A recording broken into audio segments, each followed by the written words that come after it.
स्वागत आप सभी का। आपके साथ मैं हूं पुनीत और छत्तीसगढ़ राउंड अप आप देख रहे हैं। मुख्यमंत्री भूपेश बघेल क्या कह रहे हैं सुनते हैं। समय मांगेंगे और जाएंगे। विपक्षी साथियों को भी मैंने आग्रह किया कि सब लोग चलें, सभी प्रतिनिधि मंडल हो और उसमें जाके राष्ट्रपति जी से और प्रधानमंत्री जी से आग्रह करें। सर, विपक्ष ने जो आरक्षण के मसले पे विभिन्न न्यायिक दृष्टांतों का उदाहरण दिया, उस पर क्या कहना है? देखिए, जो इंदिरा साहनी जो फैसला आया है, सुप्रीम कोर्ट ने भी ये कहा कि राज्यों को आरक्षण के कानून बनाने का अधिकार है। वहां की सामाजिक भौगोलिक जो परिस्थिति है और उसके आपको जस्टिफिकेशन देना पड़ेगा कि आप किस आधार पर ये आप आरक्षण बढ़ा रहे हैं। तो 50% से अधिक बढ़ाने के लिए तो उसके लिए आपको जस्टिफिकेशन देना पड़ेगा। तो हमने छत्तीसगढ़ में क्वांटिफाइबल डाटा इकट्ठा किया है, पटेल आयोग का गठन किया है और उस आधार पर हमने ये लागू किया। पिछली बार खारिज होने का क्या वजह यही कि सर्कुलर के रूप में उन्होंने जारी किया था? नहीं, 2-3 कारण है। एक तो ये है कि ये सर्कुलर भी एक महत्वपूर्ण कारण है, क्योंकि जो पिछले समय जो लोग कोर्ट गए थे उसके केवल प्रदेश के आरक्षण के मुद्दे पर नहीं बल्कि जिला की जो रोस्टर है वो भी आधार था और उसके कारण से ये जो पिछले सरकार की जो फैसला है उसको निरस्त किया गया। भाजपा कह रही है जब राज्य सरकार और विधानसभा सक्षम है तो केंद्र सरकार के पास आगे जाने की आवश्यकता क्यों पड़ रही है? देखो, जब आप काम करते हैं ना, कोई भी आगे बढ़ना है तो सारी तैयारी आपको करनी चाहिए। केंद्र सरकार से भी अनुरोध करना चाहिए। केंद्र सरकार भी यदि हमारे इस प्रस्ताव के पक्ष में आते हैं तो हमारी ताकत और बढ़ती है। सर, विपक्षी सदस्य ने एक सवाल पूछा था कि क्रियान्वयन कैसे होगा, क्योंकि कई जगह भर्तियों पर रोक लगी थी। आज अभी राज्यपाल जी के पास जा रहे हैं, समय ले लिया है। हमारे मंत्री, वरिष्ठ मंत्री लोग जाएंगे, हस्ताक्षर लेंगे और उसके बाद तेजी से द्रुत गति से ये सारे फैसले होंगे। सर, ईडी एक बार फिर सक्रिय हो गई है प्रदेश में और आपने बीच में कहा था कि हम उसमें कुछ वैधानिक कार्रवाई करेंगे। आगे क्या अपनी तरफ सरकार की? अब वो हमने सारी जानकारी इकट्ठा कर रहे हैं। जहां जहां शिकायतें मिल रही है वो जानकारी जैसे इकट्ठा होगी भारत सरकार से बात करेंगे। Thank you.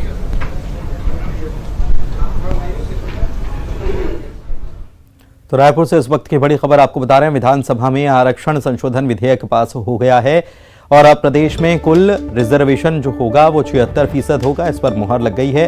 राज्यपाल के पास जो वरिष्ठ मंत्री हैं प्रदेश सरकार के, वे लोग कुछ ही देर में रवाना होने वाले हैं। जैसा कि मुख्यमंत्री भूपेश बघेल जानकारी दे रहे थे, विधानसभा में ये विधेयक पास हो गया है और इसे अब राज्यपाल के पास दस्तखत के लिए ले जाया जाना है। राज्यपाल से समय ले लिया गया है और कुछ ही देर में वरिष्ठ मंत्री प्रदेश सरकार के जो हैं वो राजभवन जाने वाले हैं। कवासी लखमा इस वक्त कुछ कह रहे हैं, सुनते हैं। मैं पहले बधाई देता हूं। ये इतना बड़ा निर्णय एक दिन में हमारा 32% के लिए हमारे आदिवासी लोग ढूंढ रहे थे, पिछड़ा वर्ग लोग चाह रहे थे, अनुसूचित जाति लोग अधिकार था और सामान्य वर्ग के लिए अधिकार था, उसको आज पास किए हैं। प्रत्यक्ष भारतीय जनता पार्टी भी थोड़ा थोड़ा मदद किया है, लेकिन अड़ंगा डलने में कमी नहीं किए। ये असमय भारतीय जनता पार्टी कमजोर वर्ग को आगे बढ़ाने का इनका शेर आज उजागर हुआ है। बृजमोहन अग्रवाल हो, अजय चंद्राकर हो, वो खुद बोल रहा था कि मैं मेरा दम पर मेरे को अधिकार मिल रहा है। इसमें साफ झलकता है कि आदिवासी, अनुसूचित जाति, पिछड़ा वर्ग का विरोधी पार्टी आने वाला समय में सड़क से लेके सदन तक इस बात को छत्तीसगढ़ में कांग्रेस पार्टी रखेगा।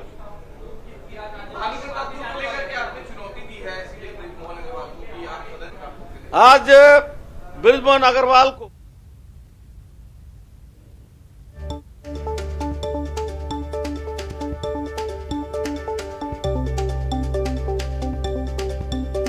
तो कवासी लखमा को आप सुन रहे थे और कवासी लखमा यहाँ पर सीधे विपक्ष को घेरते हुए नजर आए। हालांकि उन्होंने कहा कि ये संशोधन विधेयक जो है, आरक्षण संशोधन विधेयक, इसमें मदद भी विपक्ष की तरफ से इसे पास करने में मिली है, लेकिन अड़ंगा डालने की भी खूब कोशिश हुई, ये भी वो कहते हुए यहाँ पर नजर आए। आरक्षण अब कैसा रहने वाला है ये भी अब आपको समझा देते हैं। देखिए, सबसे पहले तो अगर एसटी वर्ग की बात की जाए, जिसके लिए आरक्षण घट गया था और उसके बाद तमाम तरीके से सवाल उठे, राजनीति भी हुई इस पर, तो अब इसको 32% कर दिया गया। जैसा पहले था वैसा ही 32% अब इसमें वापस प्रावधान किया गया है। इसके अलावा ओबीसी वर्ग के लिए 27% के आरक्षण का प्रावधान किया गया है। इसके अलावा एससी वर्ग के लिए 13% और ईडब्ल्यूएस के लिए 4%। हालांकि ये मांग की गई थी विपक्ष के द्वारा कि एससी वर्ग को 16% और ईडब्ल्यूएस को 10% आरक्षण दिया जाए। हालांकि ये जो प्रस्ताव लाया गया था ये खारिज हो गया और अभी कुल मिलाकर आरक्षण का प्रतिशत जो प्रदेश में हो जाएगा राज्यपाल के दस्तखत के बाद, ये हो जाएगा 76%। डिप्टी एडिटर अभिषेक शुक्ल हमारे साथ इसी खबर पर लाइव जुड़े हुए हैं, सीधे उन्हीं के पास चलते हैं। अभिषेक जी, राजनीति खूब हुई, तमाम तरीके से चर्चाएं भी इस मसले को लेकर हुई हैं। अगर आपको आवाज मिल पा रही है अभिषेक जी? जी बिल्कुल पुनीत, बोले जी। राजनीति खूब हुई, आरोप प्रत्यारोप रहा, सवाल उठे, लेकिन आज सुबह काफी गहमा गहमी भी हो गई। और इससे पहले जब हम और आप बात कर रहे थे, आपने कहा था कि कुछ ही देर में इस पर चर्चा हो रही है और कुछ ही देर में ये सदन से पास हो जाएगा। तो सदन से पास बस हो ही गया और अब राज्यपाल के पास जाने की तैयारी है। वरिष्ठ मंत्री जो हैं वो सत्ता पक्ष के राज्यपाल के पास लेकर जाएंगे। बिल्कुल, देखिए मुख्यमंत्री ने अभी थोड़ी देर पहले ही बातचीत में मीडिया से कहा है कि राज्यपाल के पास जा रहे हैं, उनका समय मिल गया है। और सदन में मुख्यमंत्री ने कहा भी था कि हम आज ही कोशिश करेंगे कि राज्यपाल का हस्ताक्षर यहां पर करवा लिया जाए। बहुत तेज गति के साथ इस पूरे मसौदे पर, इस विधेयक को जो पारित हुआ उस पर काम होगा और सर्वसम्मति से ये पारित यहां पर हुआ है। विपक्ष ने हालांकि जो प्रस्ताव संशोधन का दिया था वो खारिज हो गया है पुनीत। और न सिर्फ इस प्रस्ताव पारित हुआ है, विधेयक पारित हुआ है, बल्कि 9वीं जो अनुसूची है उसमें शामिल करने के लिए शासकीय संकल्प भी यहां पर पारित कर लिया गया है। मतलब अब ये केंद्र के पास, पहले राज्यपाल के पास जाएगा, हस्ताक्षर हो गए, उसके बाद केंद्र के पास जाएगा कि 9वीं अनुसूची में इसे शामिल किया जाए। हालांकि इसको लेकर भी विपक्ष के बहुत सारे तर्क थे। विपक्ष ने आपत्ति यहां पर उठाई है और कहा कि 9वीं जो अनुसूची है उसमें शामिल करने के लिए क्यों सरकार पीछे पड़ी है, अध्यादेश यहां पर वो ला सकती है। उस पर मुख्यमंत्री ने झारखंड का भी हवाला दिया कि झारखंड भी एक ऐसे ही प्रस्ताव तैयार कर रहा है जहां पर 9वीं अनुसूची में इसे शामिल किया जाएगा। तो कुल मिलाकर सदन में जो पहले से तय था पुनीत कि ये संशोधन प्रस्ताव जो राज्य सरकार ला रही है उसके पास प्रचंड बहुमत है तो वो पारित होगा और वो पारित हो गया है। अब यहाँ से तमाम जो वरिष्ठ मंत्री हैं वो राजभवन का रुख कर रहे हैं और राज्यपाल के पास जाएंगे, जहां पर कोशिश होगी कि राज्यपाल आज ही हस्ताक्षर कर दें। और उसके बाद हालांकि विपक्ष संतुष्ट जरूर है, नहीं है, यहाँ पर है एक जो पूरी एक प्रक्रिया होती है उसकी शुरुआत होगी। अब देखना होगा कि इस पूरी प्रक्रिया में आगे क्या क्या होता है। विपक्ष हालांकि बहुत सारे सवाल उठा रहा है और चर्चाओं की दिन भर चर्चाओं के बाद, दिन भर टोका टोकी के बाद, बहुत सारे चर्चाओं के बाद, बहुत सारे आपत्तियों के साथ ये प्रस्ताव पारित तो हो गया है। अब इस पर आगे किस तरीके से प्रोसेस होती है इस पर सबकी निगाहें हैं। इस पर सबकी निगाहें, लेकिन विपक्ष ने भी हालांकि यहाँ सहयोग किया और जाहिर सी बात है कि आदिवासी वर्ग के साथ बाकी सभी वर्ग जिनके लिए ये आरक्षण का प्रावधान किया गया है इस विधेयक में, उन सभी की निगाह इस फैसले पर टिकी हुई थी, इस विधेयक पर टिकी हुई थी। और जाहिर सी बात है कि कोई भी इसको लेकर पीछे तो हटना चाहेगा नहीं या समर्थन में नहीं है, ये चाहेगा भी नहीं कि ये लोग इस प्रकार से समझें। लेकिन बीजेपी इसको लेकर जब भी हमने चर्चा की, डिबेट में चर्चा की, तो बीजेपी बार बार एक तरफ से इशारा कर रही थी कि कानूनी अड़चनें हो सकती हैं। क्या ऐसा लगता है कि आज जब विधेयक पास हुआ तो इसके बाद फिर आगे क्या इसको लेकर भी कुछ बातें हो रही हैं क्या?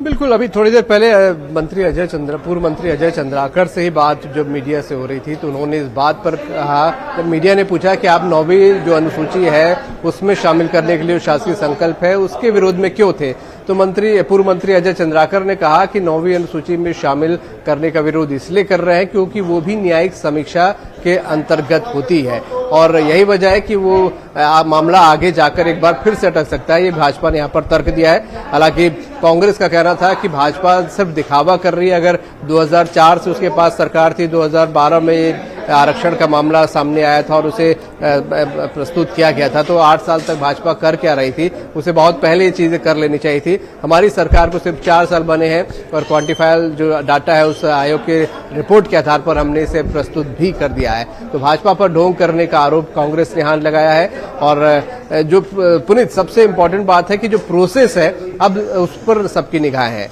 कि यहाँ से तो पहले भी एक बार पारित हो चुका है विधानसभा से, लेकिन अब आगे क्या क्या होता है, आगे किस तरीके से इस पर प्रोसेस होती है। राज्यपाल ने भी कहा है कि वो हस्ताक्षर कर देंगी, लेकिन जब यहाँ से आगे जाता है तब देखना होगा कि क्या होता है, तब उस पर किस तरीके से आपत्तियां आती है या क्या हो सकता है कोई और भी कोर्ट पे चल रही है या केंद्र का क्या रवैया होता है। बहुत सारे इफ एंड बट है जिस पर सबकी निगाहें हैं। और वो क्वांटिफाइबल डाटा जो जिसका जिक्र आप कर रहे थे, वो कब तैयार होता है? पटेल आयोग बनाया है, वो तैयार कब होता है और उसके बाद क्या होता है? कोर्ट में कोई चला तो नहीं जाता, उसके बाद सरकार क्या जवाब देती है? बहुत सारी चीज़ें। बहुत शुक्रिया फिलहाल आपका इस जानकारी के लिए, इस बड़ी खबर पर जानकारी देने के लिए। और बात करेंगे अब मौत की छुई खदान की।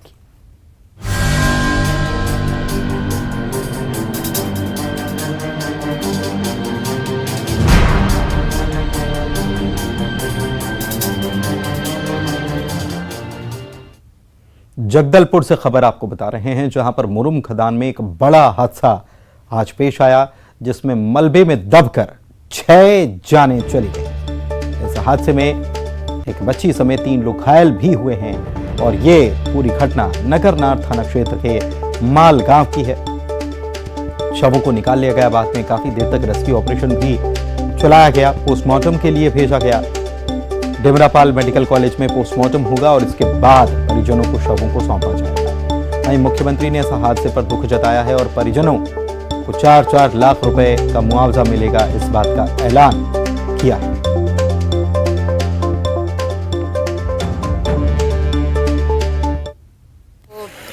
मुरुम खोदरा है, मुरुम खोदरा करके बोलते हैं। इसमें ना वो चुई माटी निकला 1-2 दिन से, मतलब चुई माटी निकालने आ गए लेडीज लोग। तो निकालते निकालते कितना थोड़ा गहरा टाइप का हो गया, सुरंग टाइप का, तो ऊपर से मिट्टी धसक गया और धसक के ना पूरा दब गए वहाँ पे। कितने लोग थे वहाँ पे?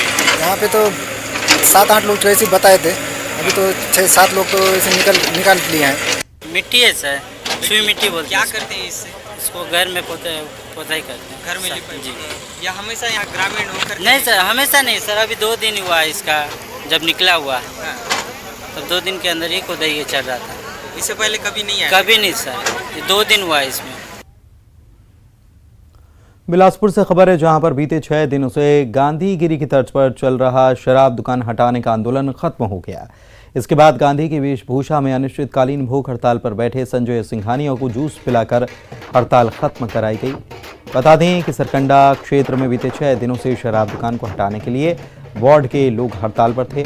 आखिरकार एसडीएम के आश्वासन के बाद महिलाओं का धरना प्रदर्शन यहां खत्म हुआ।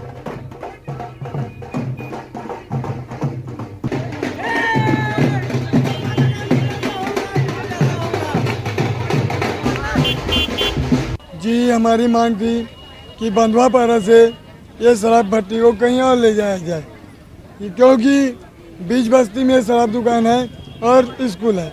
इस पे एक्साइज की मैडम और एसडीएम सर आए हुए थे, कल रात में भी आए, अभी भी आए। अभी बात में सहमति ये बनी कि 31 मार्च तक हमारा भूस्वामी के साथ एग्रीमेंट है, तब तक के हम रहेंगे।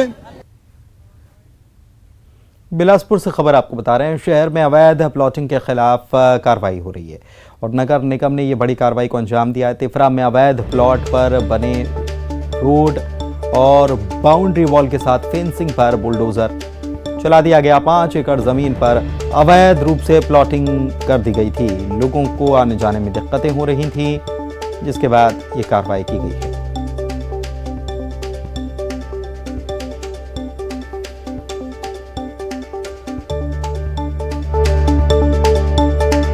रास्ता बना दिया गया बीच में ही, अवैध रूप से प्लॉटिंग कर दी गई, बाउंड्री वॉल खींच दी गई, फेंसिंग लगा दी गई। 5 एकड़ जमीन पर यह सब कर लिया गया और यह पूरी तरीके से अवैध था।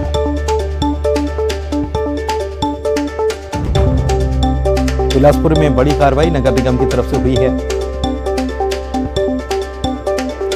एक प्रकार से यह अतिक्रमण कर लिया गया, अवैध रूप से सब कुछ काम किया गया। तिफरा में यह अवैध रूप से प्लॉटिंग की गई थी।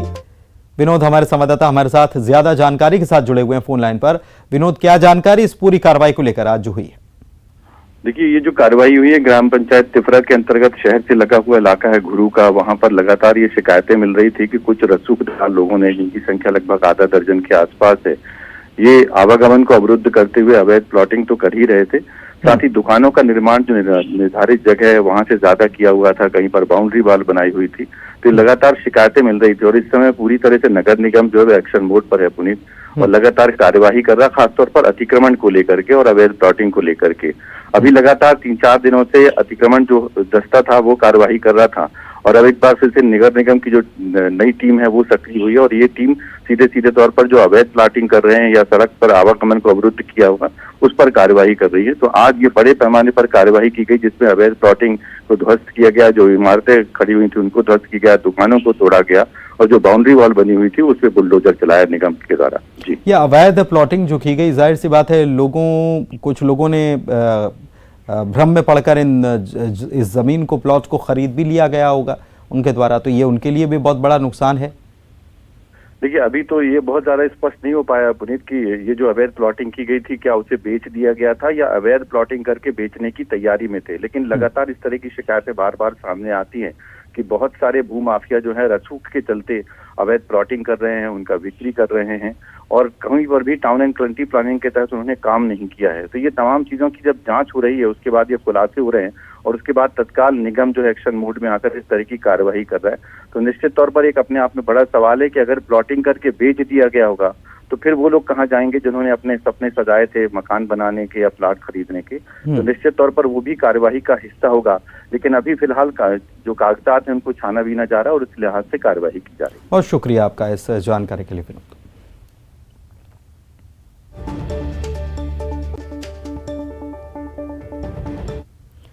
इधर जशपुर में लव जिहाद के मामले ने तूल पकड़ रखा है और आज अंबिकापुर के गौरी शंकर मंदिर के पास रैनियार समाज और हिंदू संगठन के लोगों ने आईजी कार्यालय के सामने जमकर नारेबाजी की और लव जिहाद मामले में सरगुजा आईजी को ज्ञापन सौंपकर युवक के खिलाफ कार्रवाई करने की मांग की। समाज के लोगों का यह भी आरोप है कि एक धर्म विशेष के लड़के ने युवती का जबरन धर्म परिवर्तन कराकर उससे निकाह किया।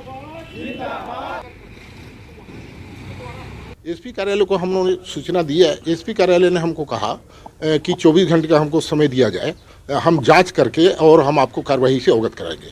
जबकि हम लोगों का ये मांग था कि जब वो पीड़ित पक्ष को जान से मारने की धमकी दे रहा है, वो यहाँ तक बोल रहा है कि श्रद्धा के 35 टुकड़े हुए थे, अगर तुम इस प्रकार की कार्रवाई करोगे तो तुम्हारे 70 टुकड़े भी हम कर सकते हैं। ये सारी बातें का आवेदन हम लोगों ने एसपी कार्यालय को दिया। अभी कुछ लोग आए हुए थे जिसमें विभिन्न संगठन के लोग थे, वो लोग ज्ञापन दिए हैं इसमें कार्रवाई करने के लिए। वरिष्ठ अधिकारियों के संज्ञान में लाया जाएगा, उसके बाद इसमें वैधानिक कार्रवाई। बीजापुर के भैरमगढ़ में 2 बार टेंडर प्रक्रिया पूरी होने के बाद भी इसे निरस्त कर दिया गया है। इसे लेकर सीएमओ के खिलाफ ठेकेदार ने मोर्चा खोल दिया है। बताया ये जा रहा है कि भैरमगढ़ में कई कामों के लिए करोड़ों रुपए का टेंडर पिछले 3 महीने में 2 बार जारी किया जा चुका है, लेकिन अपने चहेते ठेकेदार को ठेका नहीं मिलने के कारण इन दोनों टेंडर्स को निरस्त कर दिया गया। 2 बार निरस्त किया गया, इसके पीछे भी कोई ठोस वजह नहीं बताई गई। वहीं ठेका नहीं हो पाने के कारण विकास के काम ठप पड़े हैं। इसी के खिलाफ बाकी ठेकेदार अब मोर्चा खुले हुए हैं।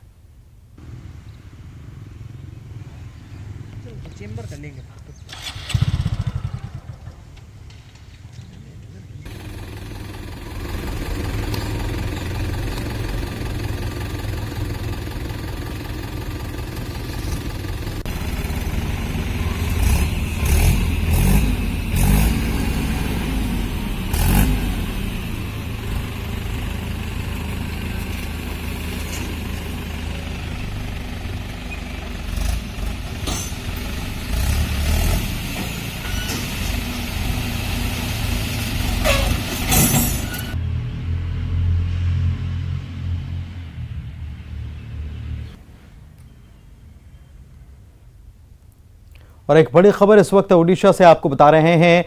तनु कुर्रे के मामले में एक बड़ा खुलासा हुआ है। तनु कुर्रे के मामले में एक और गिरफ्तारी हुई है। सूरज अग्रवाल को पुलिस ने गिरफ्तार इस मामले में किया है। तो एक बड़ी खबर इस वक्त आपको बता रहे हैं। तनु कुर्रे, वो लड़की जिसकी निर्ममता से हत्या कर दी गई थी, इस मामले में एक बड़ा खुलासा, एक और गिरफ्तारी इस मामले में हुई है। सूरज अग्रवाल को पुलिस ने गिरफ्तार किया है।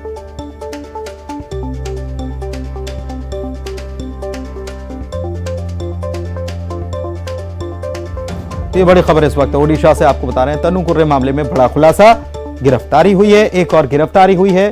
सूरज अग्रवाल को गिरफ्तार कर लिया है पुलिस ने। ओडिशा से इस वक्त की बड़ी खबर।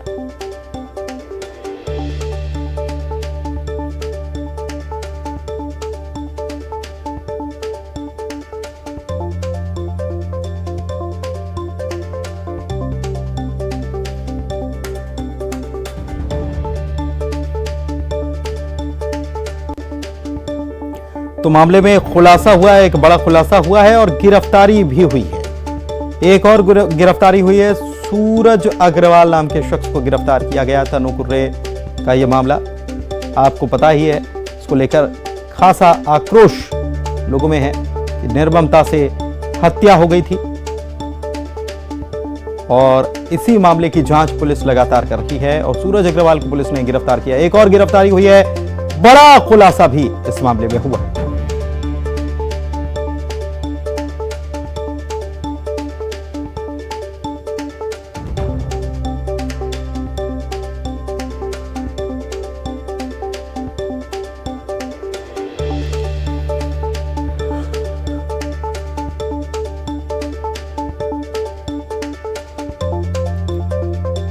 एक्सक्लूसिव तस्वीर, गिरफ्तारी जो हुई है, 2 लोग गिरफ्तार इस मामले में अब हो चुके हैं। एक और गिरफ्तारी हुई है और सूरज अग्रवाल नाम का ये शख्स बताया जा रहा है जिसको गिरफ्तार पुलिस ने किया है। तनु कुर्रे के मामले में ये गिरफ्तारी हुई है। बड़ी खबर इस वक्त आपको बता रही हैं ओडिशा से।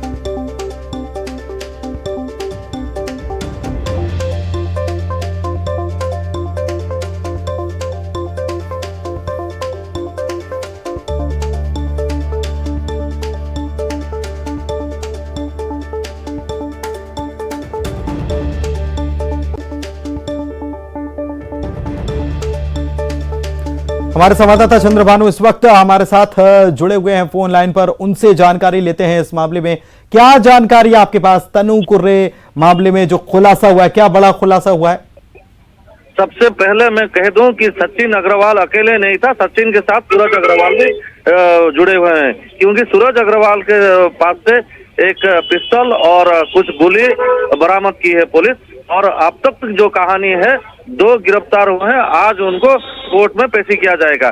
ये अभी तक की कहानी है, लेकिन पुलिस जो कहानी बता रहा है कि रायपुर से सचिन अपने गर्लफ्रेंड को लेके आया घुमाने के चक्कर में, और बलांगीर की जो सीमांत एरिया है, जो बॉर्डर एरिया है बंगोमुंडा के पास, उनके बीच में एक टकराव हुआ और उसी से में एकाएक सचिन अपने पास जो पिस्तौल था उसी में उसको मारा और घटनास्थल पर ही उनका मौत हो गया।